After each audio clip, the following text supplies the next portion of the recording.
तर मुख्यमंत्री पदावरून रस्सीखेच सुरू असताना मवियामध्ये कुणीही मुख्यमंत्री झालेलं चालेल असं मोठं विधान काँग्रेस नेते बाळासाहेब थोरात यांनी केलंय। तर लोकसभेतील सांगली पॅटर्नवरून थोरातांनी ठाकरे गटाची माफी मागितली आहे। सांगलीमध्ये बंडखोर विशाल पाटलांना काँग्रेसची मदत झाल्याचं थोरातांनी जाहीरपणे कबूल केलंय। आघाडीचं सरकार येणार आहे, आमचा कुणीही मुख्यमंत्री झाला तर मला चालतो बरं का, काही अडचण नाही। परंतु एक गोष्ट लक्षात घ्या, मुख्यमंत्री पदाची चर्चा होते ती फक्त आघाडीचीच होती का नाही रे?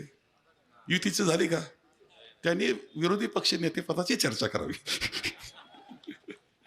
हे तुम्हाला सांगतो। मग आघाडीचं जर सरकार येणार आहे, आघाडी जर काम करणार आहे, जयंत पाटलांना आम्हाला जर काम करावं लागणार आहे, तर तिथं काम करणाऱ्यामध्ये आमदार म्हणून पृथ्वीराज पाटील आम्हाला पाहिजे। आपल्या सगळ्यांची मदत विशाल पाटलांना झालेली आहे, त्याला नाकारता येणार नाही। तुमच्या सगळ्यांची मदत झालेली आहे, त्याशिवाय खासदार होऊ शकले नाही। त्यात वसंतदादा पाटलांची पुण्याई सुद्धा उपयोगी आली असेल, मुलाला नाही असं नाही, नातवाला उपयोगी आली असेल। परंतु हा सगळा विचार करीत असताना तुमच्या सगळ्यांचं सहकार्य, आता शिवसेनेवाले बसलेत, क्षमा करा आम्हाला, तुम्ही बसलेले तर क्षमा करा आम्हाला।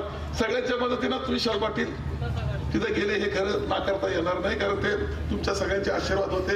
खासदार झाले, चांगली गोष्ट झाली, आपल्याला काही ते आता हे करण्यात नाही, ते पुढे त्यांनी जावं, त्यांना शुभेच्छा।